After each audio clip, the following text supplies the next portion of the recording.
그 세 번째 발표는 이제 오늘의 대미를 장식할 마지막 발표입니다. 오랫동안 기다리셨고, 우리가 그 마지막 발표는 그래도 지금까지 이 자리를 지켰는데 공부다운 공부를 하고 갔다는 기억은 가지고 가야 될 것 같지 않습니까? 거기에 걸맞는 묵직하고 조금은 어려운 내용의 발표입니다.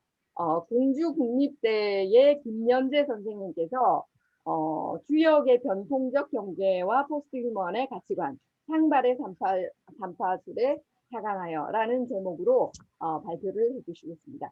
선생님. 네, 안녕하세요. 공주대의 김연재 교수입니다. 일단 제가 화면 공유를 한번 하겠습니다.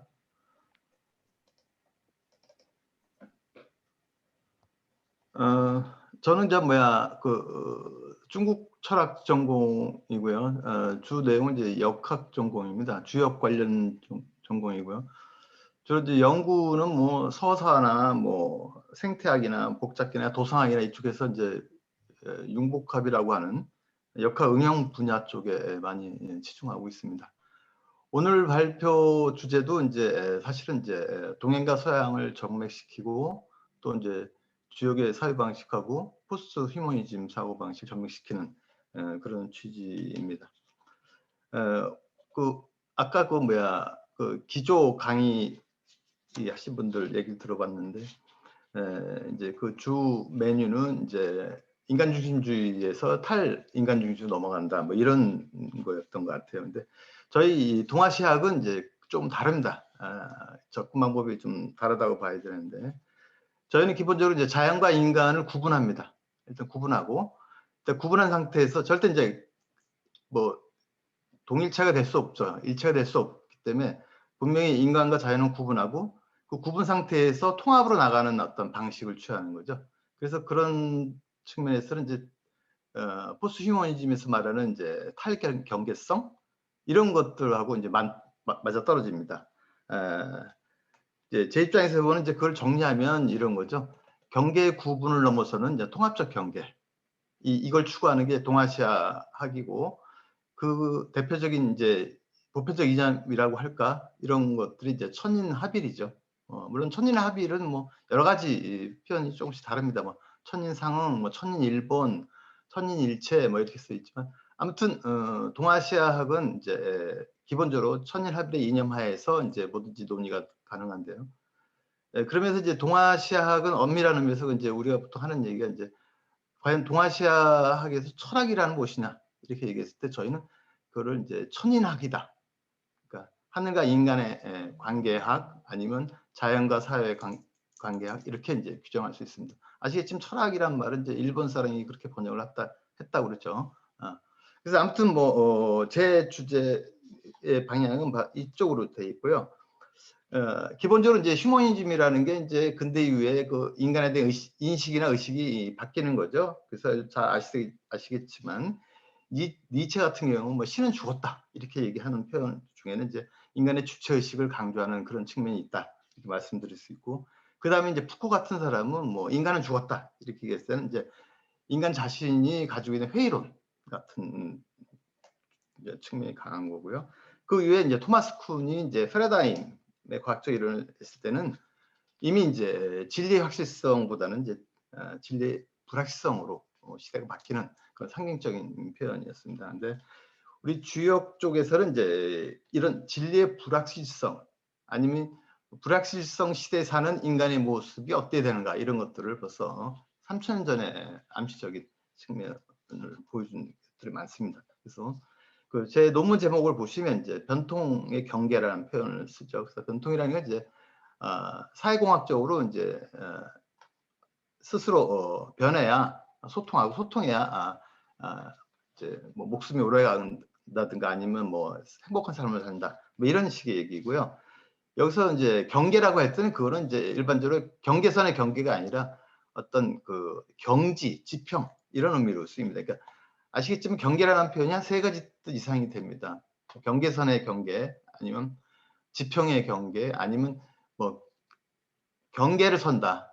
그러니까 뭐 예주시한다는 경계 그런 표현을 쓰는데 저는 이제 지평이라는 표현을 씁니다. 근데 지평이라는 표현이 굳이 있는데 경계라는 말을 쓰는 것은 이제 지평이라는 표현에 한계가 있기 때문에 그죠. 경계가 가지고 있는 이중성의 개념, 구분되면서도 어떤 일정한 지향성을 갖는 그런 얘기를 할 때는 경계라는 표현이 좋더라고요. 그래서 그렇게 이제 경계라는 표현을 썼고요. 이 경계선상에서는 이제 포스트 휴머니즘이 말하는 포스트라는 개념과 굉장히 그 일치되는 부분이 있습니다. 그래서 우리가 경계선상에서 어떤 상황이 벌일 때 그 상황 변화에 대한 어떤 방향성 이런 것들을 통해서 사회나 개인이 어떤 일정 방향으로 움직이죠. 그런 측면에서 이제 창발의 삼파술 이렇게 해서 여러분 아시겠지만 삼파술이라는 게 뭐 소크라테스의 문답법을 얘기하는 거죠. 그래서 이게 뭐 문답을 통해서 어떤 진리나 뭐 답변을 이제 유도하는 이런 개념입니다. 그래서 주역에서 나오는 이제 전통의 경계라는 것도 결국 창발의 상파술과 일맥상통하지 않나 이렇게 생각해서 부제를 그렇게 달았습니다. 그래서 아무튼 저희 그 동양 철학 쪽에서는 이제 일상언어를 잘 안 써서 뭐 한문이나 한자를 많이 써가지고 우리 의사소통하기가 굉장히 쉽지 않습니다. 그래서 저 같은 경우는 서양 철학이나 서양 문화를 가지고 전맥을 시키려고 하는데 그럼에도 불구하고 어렵고요. 전맥시키기가 그럼에도 불구하고 이제 의사소통이 잘 안 된다 이렇게 말씀을 드릴 수 있습니다. 그래서 아무튼 제가 여러 가지 시도를 하는데 그 시도 중에 하나가 이제 포스트 휴머니즘의 가치의 문제라고 말씀드릴 수 있습니다. 자, 일단 목차를 보시겠습니다. 목차를 보시면 뭐 첫 번째는 그렇고 두 번째부터 이제 시대가 불확실한 시대고 그 불확실한 시대에서 포스트 휴머니즘이 가지고 있는 위상, 특히 이제 탈경계성에 관해서 얘기하려고 하고요. 세 번째는 이제 천인합일의 이념. 아까도 말씀드렸지만 동아시아 사상과 문화의 보편적 이념이라면 바로 천인합일입니다. 조금씩 표현을 다르더라도 이 천인합일이 갖는 의미하고 특히 천지관계망, 이건 천지관계망이라는 건 이제 자연 생태에서의 그 어떤 생명의 연결망 같은 그런 개념으로 이제 쓰려고 하는 거고요. 네 번째는 이제 음양의 변통강에서 이제 변통의 의미, 이제 변하면 통하고 통해야 이제 오래 갈 수 있다, 뭐 회복할 수 있다 이런 개념을 음양의 원리로 설명을 하는 거죠. 그래서 음양의 어떤 알고리즘이 바로 이제 창발의 삼파술 역할을 한다 이렇게 말씀을 드리고 싶고요. 네 번째는 이제 우리가 보통 이제 도의의 관문과 포스트 휴먼의 가치관이라고 얘기하는데 주역은 기본적으로 자연의 생태계 속에서의 생명의 이치에 초점을 맞춥니다. 근데 이 생명의 이치에 초점을 맞추려도 여기에 머무르지 않고 기본적으로 생명의 이치로부터 도덕적 가치를 끌어내려고 하는 그런 성격이 강하죠. 근데 그런 대목에서 포스트 휴머니즘이 추구하는 가치관 그게 일치가 되는 부분이 있다. 이렇게 말씀을 드리려고 논문 주제를 잡은 겁니다. 자, 그 다음 보시겠습니다. 자, 일단 문제의식을 보시면 뭐 시대가 불확실성의 시대고 특히 이제 고대 우리 산업사회를 통해서 산업사회는 굉장히 합리적인 사회이고 합리성을 추구하는 사회인데 오히려 그 속에서 뭐 인간 실존의 문제라든가 소외의 문제가 나오죠. 그래서 이 고대 산업사회가 가져온 합리주의의 불합리성, 불합리성 이런 데 역설적인 것이죠. 합리적인 삶을 살기 위해서 산업사회를 설립했는데 오히려 불합리적으로 우리가 인간이 타락하거나 몰리고 있다 이런 거죠. 그래서 여기에는 이제 우리가 보통 이제 우리가 아시다시피 이제 주역은 점수서라고 얘기하고 점수서 가지고 있는 매력은 인간의 운명에 대해서 인간의 명운에 관한 어떤 예측과 판단의 문제를 하려고 하는 거죠. 그래서 우리가 명운을 접할 때 운명을 접할 때 역설이 존재합니다. 하나는 뭡니까? 불가항력성입니다. 운명이 정해져 있기 때문에 거기에 거슬릴 수가 없어요. 그런데 재밌는 거는 이 운명이 예측이 불가능하다는 거예요. 그러면 운명이 정해진 게 아니거든요. 그렇다면 두 가지 운명에 대해서는 불가항력성과 예측 불가능 두 가지가 이제 상충되는 그런 묘한 상태가 벌어지죠. 그래서 이제 사람들이 점술의 매력을 느끼고 점술에서 뭔가를 찾으려고 하는지도 모르죠. 자, 이런 것들은 바로 이제 포스트 휴머니즘 흐름, 즉 탈경계적 혹은 탈중심주의적 사고와 비슷하다. 그래서 접근 가능하다. 이렇게 말씀드릴 수 있습니다.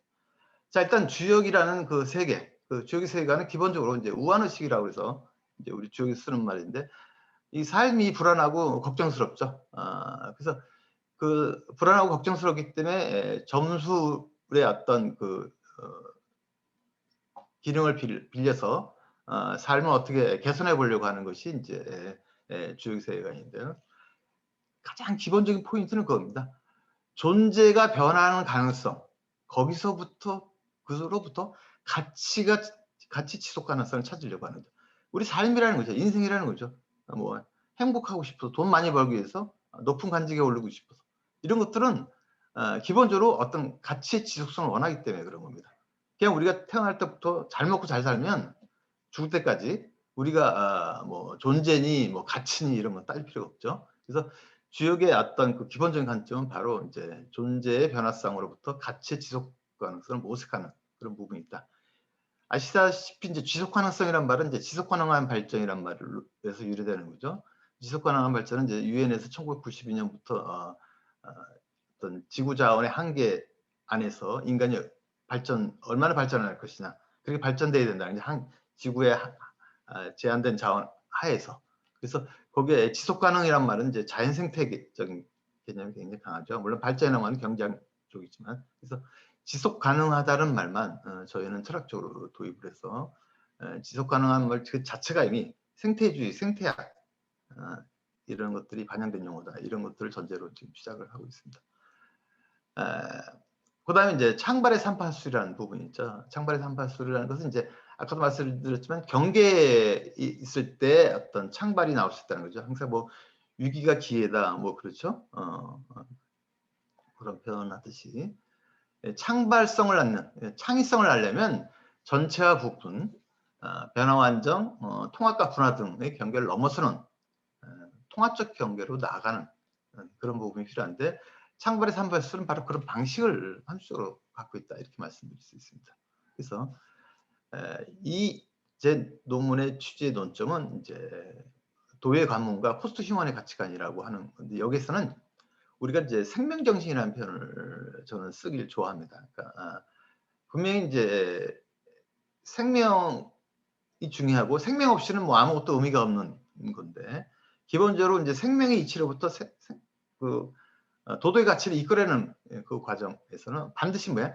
인간성, 휴머니티가 있게 돼 있죠. 이건 뭐 서양뿐만 아니라 동양도 마찬가지입니다. 특히 인간의 본성을 어떻게 함양하냐, 육성하느냐라는 거죠. 동양은 기본적으로 인간의 본성은 깨질 수가 없어요. 망가질 수가 없는 겁니다. 단 우리가 보통 표현을 외물에서 가려져 가지고 왜곡될 뿐이지 절대 인간의 본성이 깨지거나 망가지는 일은 없습니다. 일단 태어나면. 그래서 그 인간의 본성을 어떻게 고양시키느냐, 어떻게 함양시키냐 문제에 관심이 있지, 인간 본성 자체는 당연하게 기본적으로 가지고 있는 어떤 기본 뭐죠? 믿음, 신념이 있는 거죠. 자, 그래서 이제 포스트 휴먼의 가치관을 얘기할 때는 이제 이렇게 표현을 쓸 수 있죠. 생명주의 공동체적 의식 속에서 인간성의 고양을 통해서 인간상의 그 통합적 경계로서의 자아실현을 이제 생각하는 거죠. 이제 자아실현이라고 하면 이제 뭐 목표를 가지고 뭐 목표를 달성하거나 뭐 이런 걸 생각할 수 있지만, 이제 주역적 사고에서, 아니 동아시아 사고에서는 자아실현은 뭐 태어날 때 죽을 때까지 계속됩니다. 그러니까 이제 나는 뭐 예를 들면 제가 뭐 그런 비유를 많이 쓰는데, 내가 대통령이 됐다, 그게 자아실현이 된 게 절대 아닙니다. 죽을 때까지 계속 하나의 목표가 달성되고 또 다른 목표로 나아가죠. 그래서 인간의 삶 자체가 이미 자아실현의 과정이죠. 이제 그런 부분은 이제 주역에서 굉장히 주역이 아주 매력점이라고 그럴까? 장점이 될 수 있죠. 바로 주역은 바로 그런 걸 찾아다니는 거. 그리고 점술이라는 것. 우리 점술에서 미래를 예측과 판단하는 문제는 다 그런데 아주 초점을 맞추고 있다, 이렇게 말씀드릴 수 있습니다. 자, 그다음에 보시면 이제 뭐 휴머니즘, 포스트 휴머니즘 뭐냐, 뭐 이런 얘기인데, 이거 뭐 저보다 더 잘 아실 것 같고요. 중요한 거는 이제 포스트 휴머니즘에서 문제는 이제 자연과 인간 사이의 간극을 어떻게 해소할 것이냐. 그래서 이제 그 속에서 통합적 경계를 찾는 이런 부분이 중요하다라는 거죠. 그래서 이 주역에서는 이미 이제 생명력이라든가 생명 연결망이라든가 이런 데에 대해서 굉장히 중점을 두고 중요시합니다. 그래서 여러분 아시겠지만 뭐 64개 궤, 사회 현상을 설명한 64개의 궤는 바로 이런 내용들이 다 투영되어 있다 이렇게 말씀드릴 수 있습니다. 그다음에 이제 가장 기본적인 개념, 포스트 개념이 뭐냐 이런 얘기죠. 포스트 개념이라는 것은 이제 여러분 잘 아시겠죠. 뭐 포스트 구조주의, 뭐 포스트 휴머니즘, 포스트 저쪽 포스트 모더니즘 뭐 이런 것들 있죠. 이 포스트란 말은 제가 느끼기에는 이제 패러다임의 확고한 원리나 원칙에 대한 강한 회의감을 반영하는 용어다. 아직 그러니까 기존의 사조에 기존의 사조가 새로운 사조로 바뀌려고 할 때 아직 뭔가 규정되지 않은 어떤 미정립의 상태에 포스트는 말을 붙이는데 과연 그것만 그런 거냐? 실제로는 이제 어떤 불확실성 시대에 우리가 뭔가를 확신하지 못하는 강한 그 회의감에 나온 거 아니냐 이렇게 말씀을 드릴 수 있습니다. 그렇지 않으면 그냥 뭐 모더니즘 다음에 무슨 다른 이름으로 뭐가 나왔을 텐데 휴머니즘 다음에도 뭐 꼭 포스트란 말을 붙였나 이런 거죠. 그래서 이제 그 포스트 개념을 이제 정리를 했습니다. 기존의 사조를 해체하고 새로운 사조를 재건축하는 과정에서 아직 확고한 윤곽이 드러나지 않은 상태 이런 얘기죠. 그렇다면 또 다른 측면에서는 뭐야? 새로운 사조가 기존의 사조와 차별화되면서 또 연속성상이 있게 되는 그런 의미에서도 포스트가 개념이 이해될 수 있다 이렇게 말씀드릴 수 있습니다. 이런 얘기는 사실 제가 이제 변통의 문제를 도출하려고 이제 어떤 전략적으로 표현하는 것이죠. 그다음 것이죠. 이 경계란 말은 또 무슨 말이냐? 그러면 이제 아까도 이제 말씀드렸지만 전차 부분, 변화와 안정, 통합과 분화, 편향과 균형, 갈등과 협동 등의 어떤 구분을 이제 경계라고 하는 건데, 근데 여기에는 고정된 구조의 실체에 초점을 맞추는 것보다는 변화하는 관계의 실제, 리얼리티에 초점을 맞춰 있는 거죠. 그래서 여기서는 정보와 가치, 이 차이와 차별성 속에서 개방적이고도 신축으로 끊임없이 변하는 탈중심화 혹은 탈경계가 진행되고 있다. 이렇게 말씀드릴 수 있고요. 이런 것들이 바로 이제 창괄적 삼파술이다 이렇게 말씀을 드리는데, 창괄적 삼파술은 바로 이제 자기 모순을 해소하는 특정의 역설적 어법인데, 우리가 이제 공동체의 복잡한 현상들과 이들 변화 속에서 모순과 갈등을 넘어서 조화와 화해로 전환되는 어떤 최적화된 발상, 이런 것들을 이제 창괄적 삼파술이다라고 이제 제가 나름대로 생각을 하고 있습니다. 그다음에 보시면 이제 포스트 휴머니즘의 탈경계화 이렇게 해서 뭐 저보다 더 이제 서양을 하시는 분들은 더 이게 빨간 게 왜 쳐졌는지 잘 모르겠네요. 제가 뭘 잘못 누른 것 같으네요. 자, 포스트 휴머니즘에서 탈경계화의 방식은 어떤가? 이렇게 한번 보겠습니다. 주체와 객체의 양분법적 경계를 해체하고 그 양자의 내적 관계를 청결적으로 재건축하는 방법론이다.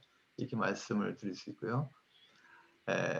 근데 이제 이러한 것들은 이제 소위 말하는 불확실성, 현대사회에서의 불확실성의 정도를 진단하고 처방하는데 굉장히 유익하다. 이렇게 말씀을 드릴 수 있고요.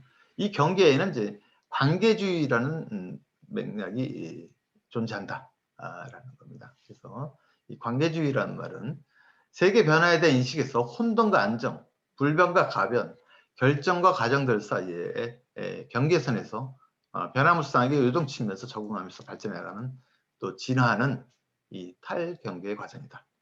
이런 점에서 그 논점은 어떤 본질이나 실체를 찾는 것보다는 과정을 찾는 실제성에 있다. 이렇게 말씀드릴 수 있습니다. 선생님 조금만 서둘러 주세요. 빨리 하달라는 말씀이시죠? 예. 네네. 그렇네요. 자, 그래서 세 번째는 뭐 천연합의 천지의 관계망. 그래서 이제 아까도 말씀드린 뭐 그런 부분입니다. 그러니까 자연 생태계가 어떤 것이냐 이렇게 해서 천연합이라는 개념이 결국 삼라만상의 스펙트럼을 생명력의 통적 질서의 계통으로 의식화한 결과다. 이렇게 이제 뭐 쉽게 말씀드릴 수 있고요. 그래서 그 합의라는 의미가 결국 여기에 있다고 보시면 되는데, 변화 가능성에서 지속 가능성으로 나아가는 경계 구분을 넘어서는 통합적 경계가 반영된 얘기다. 뭐 이렇게 말씀을 드릴 수 있습니다. 그래서 이제 그런 부분은 구체적으로 이제 여러 가지 개념을 구사할 수가 있습니다. 그래서 그런 이제 여러 가지 개념을 이제 제가 이미 이제 맨 뒤쪽에서 한번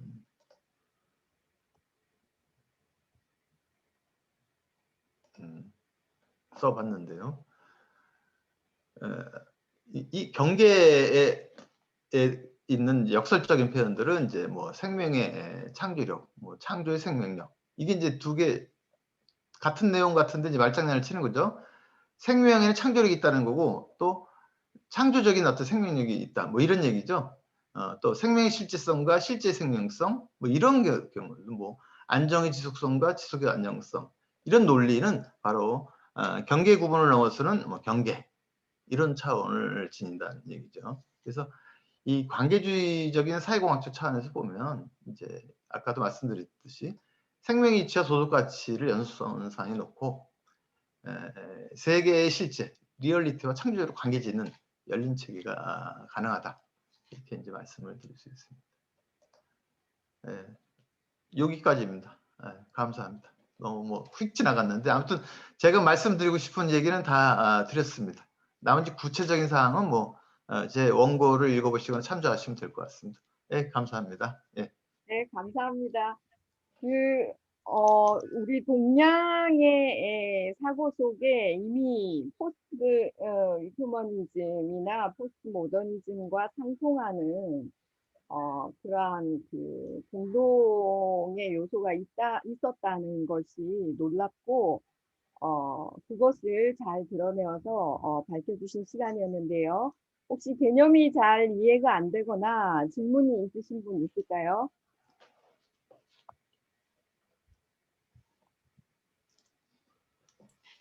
간단히 개념에 대해서 질문 하나 드릴 수 있을까요? 네네. 선생님 발표를 계속 들으면서 이제 그 강조하시는 개념이 통합적 경계라는 표현을 굉장히 많이 구사하시더라고요.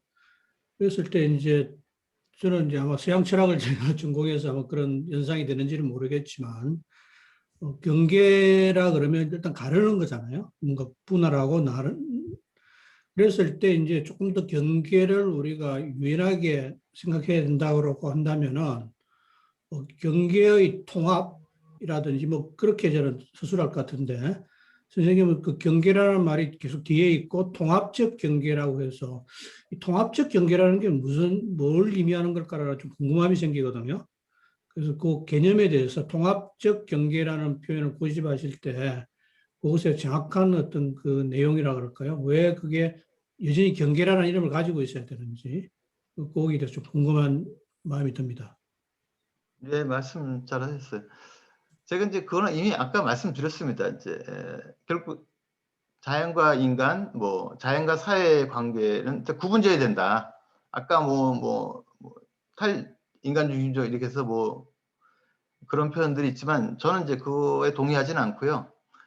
결국 구분 상태에서 통합이나 결합이나 뭐 합치나 일체나 이런 식으로 나가야 되는 것이지, 우리가 자연과 구분이 안 된 상태라면 이게 이제 뭐 짐승하고 똑같다는 거죠. 그리고 짐승하고 똑같이 대우를 받고 그렇게 살아가야 된다는 그런 식의 이제 잘못된 인식을 줄 수가 있는 거죠. 그래서 경계의 구분을 넘어서는 통합적 경계라는 것은 경계의 구분, 앞에 있는 경계의 구분은 선생님 말씀하신 대로 경계를 짓는 거죠. 너나 구분을 하는 거죠. 그렇지만 그 지향성은 항상 통합된 어떤 지평으로 방향으로 나간다, 이렇게 아까 말씀드렸습니다. 그래서 통합된 경계라는 것은 이제 지향성의 방향성, 이런 것들을 생각해서 표현한 겁니다.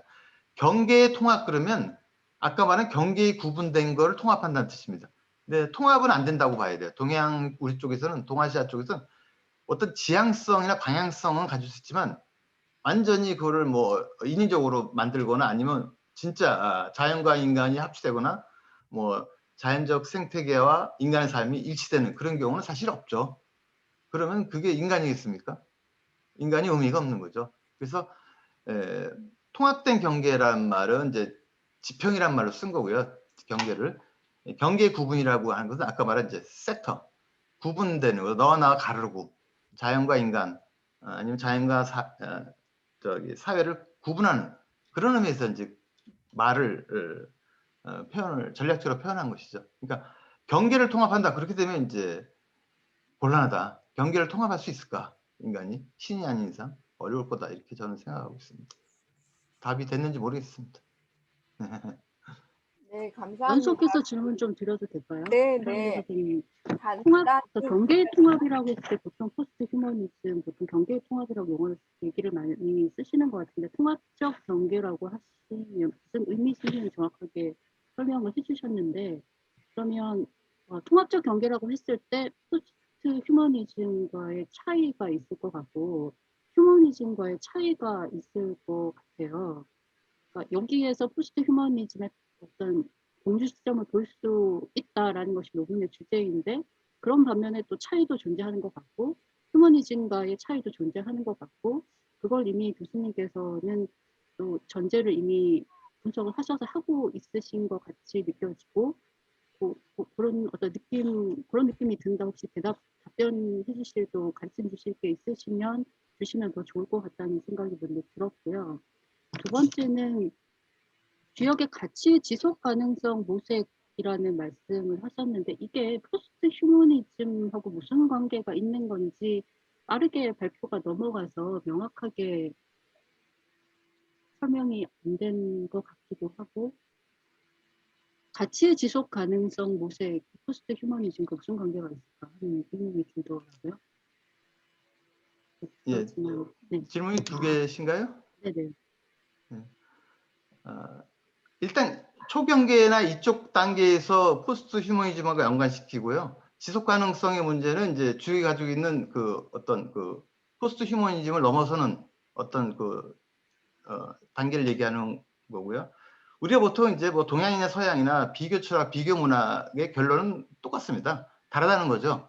근데 얼마나 다른가, 어떻게 다른가를 항상 초점을 맞추는 거죠. 그러니까 포스트 휴머니즘하고 주역의 세계관 아니면 동아시아학은 다르죠. 근데 그 과정이나 그런 어떤 측면에서는 일치하는 부분이 있다. 유사한 부분이 있다. 이제 그걸 보여주려고 한 거고요. 결국 제 입장은 같을 수가 없죠. 문화도 다르고 이제 역사나 지리도 다른 입장이니까.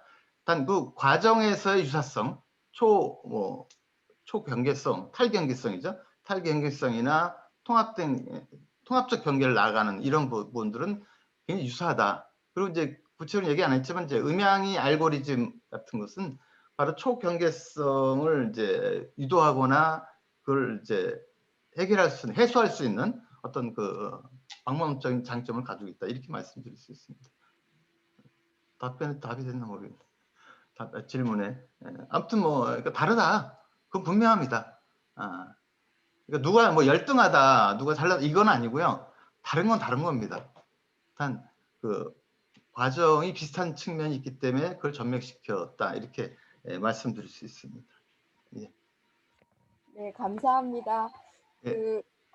시간이 다 돼서 우리가 마무리를 해야 될 것 같은데요. 오늘 마지막 세션을 위해서 수고해 주신 세 분의 발표자 선생님들께 깊은 감사의 말씀을 드립니다. 세 번째 세션은 이것으로 마무리를 하고 우리 신상규 선생님께 마이크를 넘기도록 하겠습니다. 네, 감사합니다. 예, 감사합니다. 박은주 선생님과 세 분 선생님께 다시 한번 감사드리고요. 사실 지금 오늘 굉장히 빡빡하고 좀 무리 있는 일정이었는데 많은 선생님들이 도와주신 덕분에 아마 우리가 딱 그 시간표대로 끝날 수 있게 된 것 같습니다. 사실은 원래 그 계획은 작년이었는데요, 그죠? 그랬을 때 이제 1년 늦었지만 저희가 성공적으로 창립 학술대회를 한 것 같고요. 앞으로 이제 아마 하반기나 또 계속 꾸준한 이런 모임을 가질 예정입니다. 이번에는 이제 좀 우리가 밀려 있다 보니까 좀 많은 발표가 있었는데 다음부터는 이제 조금 더 지금보다는 적은 수의 발표를 가지고 충분한 어떤 학술적 토론이 이루어질 수 있는 그런 방식으로 그 학술대회 혹은 콜로퀴움을 지속적으로 그 운영진끼리 뜻을 모아서 기획하도록 하겠습니다. 일단 장시간 굉장히 긴 시간 동안 참석해 주시고 발표해 주시고 뭐 사회 맡아 주시고 참여해 주신 모든 선생님들께 다시 한번 감사드리면서 오늘 모임은 이것으로 종료하는 것으로 하겠습니다. 감사합니다. 예, 감사합니다. 수고하셨습니다. 수고하셨습니다. 예, 감사합니다. 수고하셨습니다. 수고하셨습니다. 수고하셨습니다. 많으셨습니다. 잘하셨어요. 신상현 선생님. 예. 오늘 고생 많이 하셨습니다.